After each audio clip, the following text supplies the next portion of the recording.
Hello, today we have a control deck. I played Grixis Control last weekend at Grand Prix Providence. It was pretty close to Shota's deck from the Pro Tour. I made minimal changes and I hated it. It was underwhelming. It was not great. Part of that has to do certainly with me losing a decent amount. I made day 2, but dropped pretty early on after that. But I was losing because I felt like the deck was built for the Pro Tour, and the Pro Tour metagame is not the same as the real-life metagame, and while I made some changes to try and keep up with things, ultimately I felt like the deck was lacking a little bit, and, certainly I'm not Shota or anything, so any weaknesses that the deck might have had at the Pro Tour that Shota wasn't necessarily affected by because he's a Stone Cold Master, maybe I was punished by those things, who knows, but after thinking about things, I kind of just arrived to a similar conclusion to, I guess, Travis Wu, who is probably the originator of this deck. It was the deck that he played at the Pro Tour. He did some YouTube stuff leading up to it. A decent amount of people ended up playing it at the Pro Tour and did pretty well. So the deck is also doing decently on Magic Online. The deck is kind of starting to diverge off into different paths. Like some people just have more white cards for Fumigate. But I'm trying to keep it simple. I don't think the Fumigate is particularly good. I do like Radiant Flames a decent amount because it just seems like a Fumigate that is 3 mana instead of 5, and obviously gaining life is great and everything, but there aren't a ton of huge creatures that you need to kill, and maybe that changes with Black-Green Delirium doing a little bit better. But who knows? So I'm going to try this. We'll see what happens. I am certainly not very prepared for Black-Green Delirium with this list as is. I feel like this deck is probably pretty weak to that deck, so we'll see how that goes. But there weren't a ton of them in the Grand Prix. I felt like, I guess it was the third most popular deck on day 2, which I guess is still pretty popular. But I didn't see very many of them. I only played against it once, and I don't know. Anyway, I'm going to start talking about cards here. So, 26 land, which I feel like is kind of non-negotiable. I could see a world where you want to play 27 because you do want to hit all your land drops, but at the same time, these control decks, the cards are not all there, if that makes any sense. You kind of have to play some stinkers. You have to play a lot of cards that are not great in every situation. And every time you have a card that is a pseudo-dead card, even if it's only for a couple turns, is a resource that you can't necessarily convert into a trade. And in this format, the format's fast, man. It is very punishing. So I did not like that. And again, this version of this deck doesn't even necessarily fix that problem. But it's working, it's working to kind of counteract that a little bit. I'm trying, okay? And I'm not sure if I'm quite there yet, but whatever. So yeah, there's that problem. There's the problem of your first bombardment doesn't kill their copter. There's the problem of them having Thraben Inspector beating you down and these other things that are not just high value kill targets, but at some point you have to remove them anyway because otherwise they kill you or they crew vehicles that kill you or whatever. So it's tough, the removal, I think the format is in a spot where red removal is good, but at the same time, the red removal, despite being instant speed and Galvanic Bombardment scaling very well as the game goes on, ditto Harness Lightning, in the early games, you're gonna find yourself just kind of in a pickle. And the fact that you have to be 3 colors and your mana base doesn't always cooperate, it just leads to a lot of issues. Also with the dead cards where it's I have my 1 bombardment and they have a fleet wheel cruiser or whatever, or God forbid a Gideon, something like that the bombardment does not line up very well against.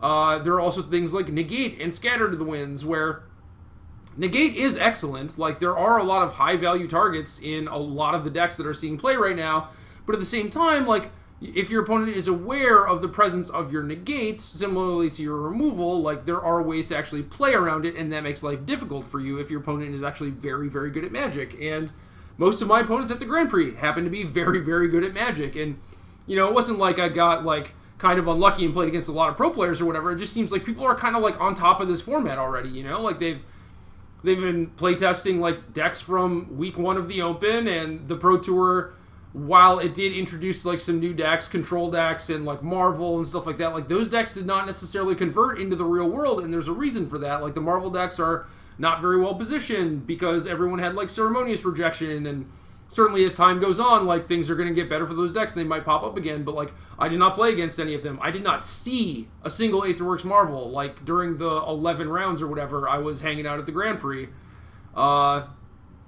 So yeah, like people have been playtesting and it shows, man. Like my opponents were all good. They were all like putting me into tough situations where it was like, you know, here's a big attack and they're trying to incentivize me to like put my shields down, or they would like overcommit an extra creature to entice me to Radiant Flames and then drop Gideon. And they were really good at just like towing the line and recognizing what their good threats were and making sure that those things, like they gave those cards like the best chance they had to actually resolve, and because they knew I just like couldn't beat them. I didn't have a good answer to them. And again, this deck does not necessarily help with the Gideon problem. So yeah, if your opponents are good, you're gonna have kind of a bad time. Negate, if they just start dropping like DePaulas and stuff, despite having like Gideons and like more high value threats in hand just to like play around your negate and stuff, that stings, that hurts, that takes a lot out of what your game plan was. And if you don't have like an Anticipate or a Glimmer of Genius or something like that to actually use your mana that turn, that's a dead turn for you, and that's brutal. That's like almost as bad as them just resolving Gideon, you know? Like it is putting you on the path to losing. So Scatter the Winds is another card where it's like if you're on the draw, you're likely just gonna have to tap out to like deal with their threats instead of like holding open counter magic, because the decks are very, very fast. You don't necessarily have that luxury. So yes, lots of issues. I'm trying to fix them. These decks are viable, okay, but it is tough. You're gonna have an uphill battle. The biggest change that I kind of wanted to do before the Grand Prix, but ended up not pulling the trigger on, was just playing 4 Gearhulks, or at least 3 in Shota's version with the Thing in the Ices. But Gearhulk is just the card. It is the exact card you want. So like your game plan with these decks should not be to like play a 20 turn game. It should be to play a 10 or 12 turn game. And the only reason that you're able to play like a 10 or 12 turn game is because of Torrential Gearhulk. Just the fact that it comes down, brickwalls a bunch of their stuff, gives you an immediate tempo advantage, is this huge body that very few removal spells touch, and it kills them quickly. It is just the perfect card, hands down. Like I used to play like some blue-black control decks with like Frost Titan, and you know sometimes you'd see Inferno Titan and things of that nature, like the blue-black decks that had Grave Titan, very similar, where it's like you don't control the game to the point where you kill everything and draw a bunch of cards and eventually like you ultimate a Planeswalker and that's how you kill them. No, what you want to do is control the game for like the first 4 or 5 turns, and then just start dropping haymakers and outclass them, turn the corner, start beating them down. And Gearhulk is so perfect for this. It is the best win condition a control deck has had access to in a very long time, at least in Standard. You know, you like it is very similar to Ojutai in that regard, where it's like it gives you value, and it's arguably better because like sometimes Ojutai just died before it did anything. And in this case, Gearhulk's at least going to draw you some cards, counter a spell, kill a thing, and maybe ambush a creature. Who knows? All of my opponents were very wary of the fact that, you know, I had 6 mana open. Like, they were very conscious that this card exists, but it didn't really matter. Like, if they stopped attacking, beautiful. And if I did have it, whatever. I just play it and I start attacking them. Who cares? You know? Yeah, they were smart and they held back their thing and they didn't lose. But, like, if they don't have an answer to Gearhulk, they're going to die to it eventually anyway. So, this thing kills quickly. This is the card. It is the card. This is the one you want. You want 4 of this card. You want to build your deck around this card as much as you possibly can, because this is the best card. Painful Truths was very, very good for me. The life loss was negligible. There are decks like White-Blue Flash and White-Red Vehicles, and like even the more aggressive like Token decks or the Mardu decks or Red-Black Zombies, Black-Red Zombies, whatever, stuff like that. Like, those decks are pushing your life total, but they also have very little in the way of reach. Like, there are things like Fleet Wheel Cruiser and Fiery Temper, but they exist in such small numbers that it doesn't even matter. Like, as long as you stay at 4 life, you're very likely to not get burned out. As long as you hold open a removal spell for their cruiser, you are very likely to not die to stuff like that. So you could very easily afford to pay life to draw cards, and Painful Truce was cheap. It was great. But that was about the only black card I liked. To the Slaughter was solid. Transgress the Mind was a card I did not play. Probably could have, and it would have been decent against the flash decks and everything, but I minimized the black and the mana base, just made it a little bit better, cut a Smoldering Marsh for a mountain at the request of Todd Anderson, and he was completely correct. And the reason that you're able to do that is because, like, most of the black cards aren't very good. Like, I agree that you need a third color. You can't necessarily just be blue-red, because unless you are really chugging along with Dynavolt Tower and you have a Harness Lightning, you're gonna have a lot of problems dealing with bigger creatures. So I think you need to splash in order to get that advantage. It does bastardize your mana base a decent amount, and that is certainly not free. Like, trying to play 4 of a 6 mana card when you have 8 fast lands and 4 Wandering Fumaroles and Needle Spires and potentially Port Down that can ETB tapped. Like, there are definitely going to be games in this video where my 6th land ETB's tapped, and I'm going to be very, very sad.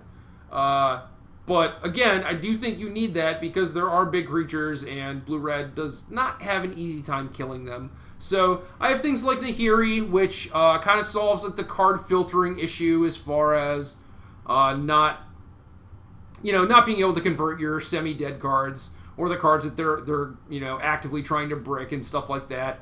So yeah, filters your draws, is an actual threat that can win the game on its own. Because you have Gearhulk in your deck. Obviously, Nahiri herself is not going to do anything, but Shota's deck had Jace. I was just very cautious about cutting the Jace because I felt like the deck had so few win conditions already. And the issue there, I guess, was that I considered Jace a win condition, and it was basically just like, it would draw me a bunch of cards and stuff, but it wouldn't necessarily convert to a game win, whereas Nahiri is very quick to actually do that.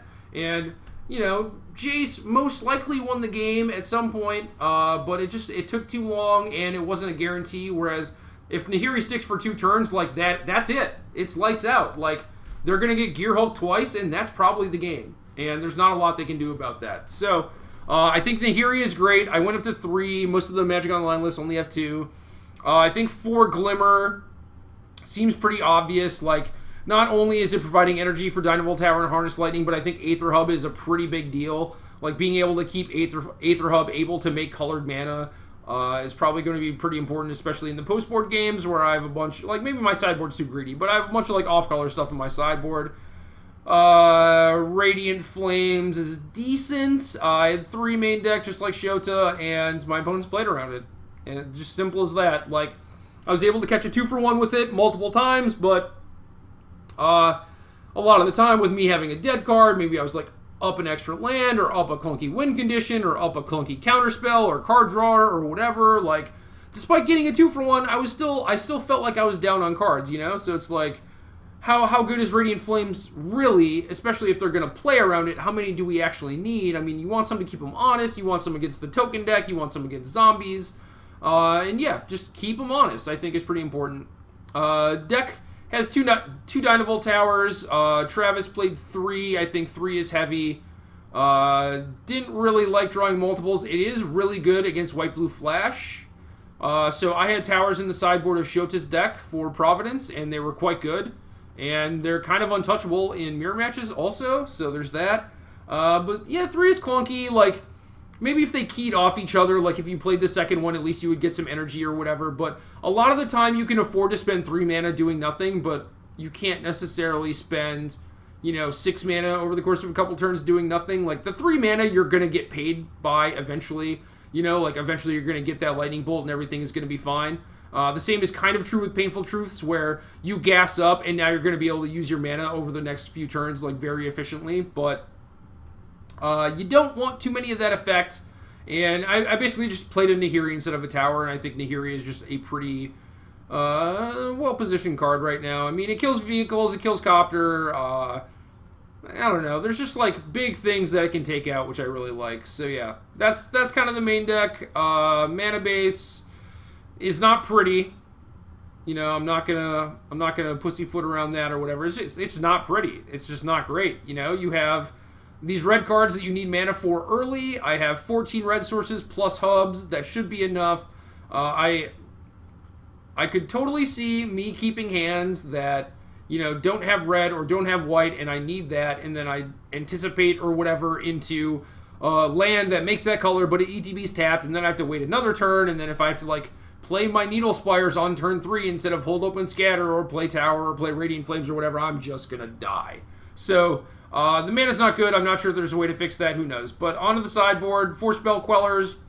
Card's great. I think it's a way for you to transition your deck into more of a tempo-y deck post-board, which I think is very important against control and combo, and even potentially against White-Blue Flash. I'm excited to play with Spell Queller against them. I'm curious to see how good it is.